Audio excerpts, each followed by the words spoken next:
Miss a lot. Fox 26 News at 5 starts now. We begin tonight with an amazing story of identity theft that went on for more than a decade. Good evening, I'm Melinda Spalding. And I'm Don Teague. Thanks for joining us, everyone. Investigators say the thief used the victim's information to buy a house, and he has been living in it for years. Isaiah Carey is in our newsroom with the story you'll see only on Fox. Well, guys, this is a situation we've been following for about a year now when I first received a call from Dexter Evans. While there is now an arrest, Evans is far from whole after being placed in a financial hole by someone using his personal information. Never. Dexter Evans says his life has been a nightmare for the last 12 years. He says he's been denied the American dream he worked so hard to try and achieve. Totally betrayed by the system. We have all these computers.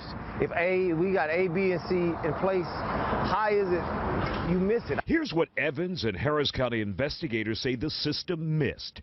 This man, 36-year-old Edgar Linares. According to the sheriff's office, Linares somehow obtained Evans' social security number back in 2001 and created his own American dream. Next thing I know, I get bills in the mail from Captain One at my P.O. box saying that I owe $4,000, almost $5,000. Then I owe $6,000, almost $6,000. I call up Cons. I had one account. He got 8 accounts. And that's not the kicker. Evans also learned Linares purchased this house in Harris County back in 2001, now valued at $120,000. Investigators say that house was purchased under Linares' name, but using Evans' social security number. The gentleman admitted the fact that he used this number, the social security number, that wasn't his. He knew it wasn't his, that it didn't belong to him, and yet he still used it. Investigators believe Linares arrived in America illegally, and because he had no social security number, he used one belonging to Evans. Lieutenant Stauber says this is not unusual, especially in a city that attracts undocumented workers who tend to stay and make Houston home. We get so many identity thefts and people using social security numbers that don't have their own to get jobs. In Linares' case, to get over $10,000 in credit and a home. Evans says he learned about the fraud when he was denied a checking account because Linares already had one at a local bank. He wants to know how a complicated financial system in America could allow this to happen. Lieutenant Stuber says because it happened at a time when mortgage fraud was rampant in America and right here in Harris County.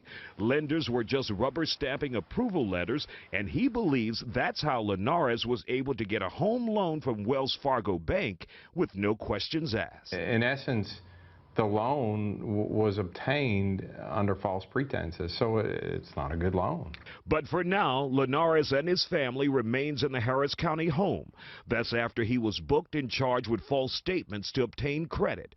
As for Evans, he lives in an apartment and drives a beat-up truck because he says his credit has been hijacked. In his case, like I say, everything you done did everything fraudulent to create a new life for yourself and your family, which is destroying another family. Now, Evans says now he needs the help of an attorney to help him straighten out his credit and name. In the meantime, investigators say that house will likely be seized by the bank. As for Linares, he faces a state jail felony if convicted in this case. Isaiah Carey, Fox 26 News.